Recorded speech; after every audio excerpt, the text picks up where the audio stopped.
గులాబీ కాంట్రాక్టర్లకు చెక్. గురుకులాల్లో ఆహార నాణ్యత లోపానికి వారే కారణం.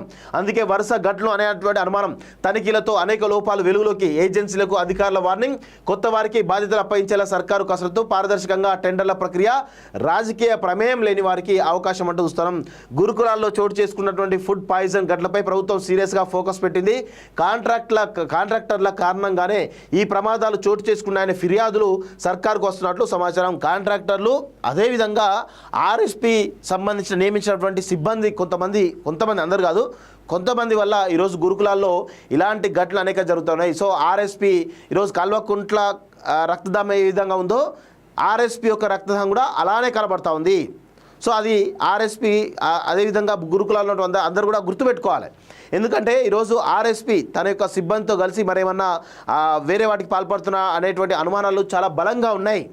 ఎందుకంటే ఆర్ఎస్పీఏ దీనిపైన వెనకాల ఉన్నాడు అనేటువంటి అనుమానాలు చాలా బలంగా వినిపిస్తున్న క్రమంలో దీనిపైన సమగ్ర విచారణ చేయాల్సిన అవసరం అయితే ఉంది. గులాబీ కాంట్రాక్టర్లు అంటే ఆబ్వియస్గా ఆర్ఎస్పీకి సంబంధించిన వాళ్ళు ఉంటారు. ఎందుకంటే ఆర్ఎస్పీ నియమించిన సిబ్బంది వాళ్ళకి ఇచ్చిన కాంట్రాక్ట్లు చాలా వరకు కొనసాగుతూ ఉన్నాయి. సో ఇవన్నీ కూడా గమనించాల్సిన అవసరం అయితే ఉంది మిత్రులారా. సో దీనికి తోడు నాణ్యత లేని ఆహారాన్ని విద్యార్థులకు అందిస్తున్నట్లు అధికారుల తనిఖీల్లో వెల్లడించినట్టు తెలుస్తుంది. అలాంటి కాంట్రాక్టులను తొలగించి కొత్త వారికి బాధ్యతలు అప్పగించేందుకు సర్కారు సిద్ధమైనట్లు సమాచారం. త్వరలో టెండర్ ప్రక్రియను పారదర్శకంగా నిర్వహించాలని ప్రభుత్వం భావిస్తున్నది. ఎలాంటి రాజకీయ ప్రమేయం లేని వారికి మెస్ బాధ్యతలు అప్పగించేందుకు రెడీ అవుతున్నది. గతంలో బీఆర్ఎస్ అనుచరులకు మెస్ బాధ్యతలు రాష్ట్ర వ్యాప్తంగా ఉన్న ఎస్సీ, ఎస్టీ, బీసీ, మైనార్టీ గురుకులాల్లో మెస్ కాంట్రాక్ట్ పనులు గత ప్రభుత్వం మెజార్టీగా బీఆర్ఎస్ లీడర్లు బినామీలకి అప్పగించినట్లు విమర్శలు ఉన్నాయి. వంట పనులు చేసేటువంటి వారు రేషన్, కూరగాయల సరఫరా ఇలా చాలా వాటిలో గులాబీ అనుచరులే ఉన్నట్లు ఆరోపణలు వెలువెత్తాయి. బీఆర్ఎస్ అధికారంలో ఉన్నప్పుడు మౌనంగా ఉన్న సదరు కాంట్రాక్టర్లు ప్రభుత్వాన్ని బదనాం చేసేందుకు ప్రయత్నిస్తున్నట్లు టాక్. అందులో భాగంగానే విద్యార్థులకు సరైనటువంటి ఆహారం అందించడం లేదని, ఫలితంగా పిల్లలు తరచుగా అనారోగ్యానికి గురవుతున్నట్లు ఫిర్యాదులు వస్తున్నాయి. ఇటీవల హాస్టల్స్ అధికారులు ఆకస్మికంగా తనిఖీలు చేయడంతో కాంట్రాక్టర్ల లోపాలు బహిర్గతమైనట్లు సమాచారం. సో ఇప్పటిదాకా ఒకసారి అందరం కూడా గమనించాల్సిన అవసరం అయితే ఉంది మిత్రులారా.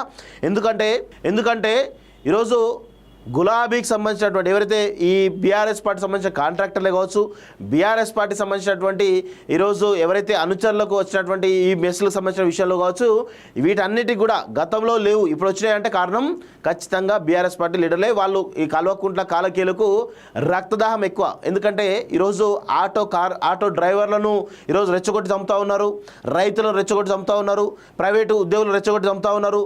అనేక రంగాలు ఇప్పుడు వాళ్ళందరూ కాదని చెప్పేసి ఇప్పుడు గురుకులాల్లో ఉన్నటువంటి వాళ్ళని కూడా ఈరోజు ఈ విధంగా చంపి వాళ్ళ రక్తదాహాన్ని తీర్చుకునేటువంటి ప్రయత్నంలో కల్వకుంట్ల కాలకేయులు ఉన్నారు. దీన్ని తెలంగాణ సమాజం అంతా కూడా గమనించాలని చెప్పేసి మేము కోరుతా ఉన్నాం. ఎందుకు అంటే ఇక్కడ వీళ్ళ రక్తదాహం ద్వారా ఇక్కడ శవాల పైన ప్యాలాలు ఎరుకునే విధంగా నీచ రాజకీయాలు, నికృష్ట రాజకీయాలు చేయడం ద్వారా ఈరోజు తమ రాజకీయ లబ్ధి పొందామనేటువంటి ఒక ప్రయత్నంలో ఈ కల్వకుంట్ల కాలకేయులు ఉన్నారనేది చాలా స్పష్టంగా తెలుస్తూ ఉంది. దీనిలో బలవుతున్నది ఎవరంటే ఆర్ఎస్పీ, అది మాత్రం కన్ఫర్మ్. ఎందుకంటే ఆర్ఎస్పీయే దీనికి అంతటి కూడా కారణమవుతున్నది ఒక అనుమానాలు బలంగా కలుగుతూ ఉన్నాయి.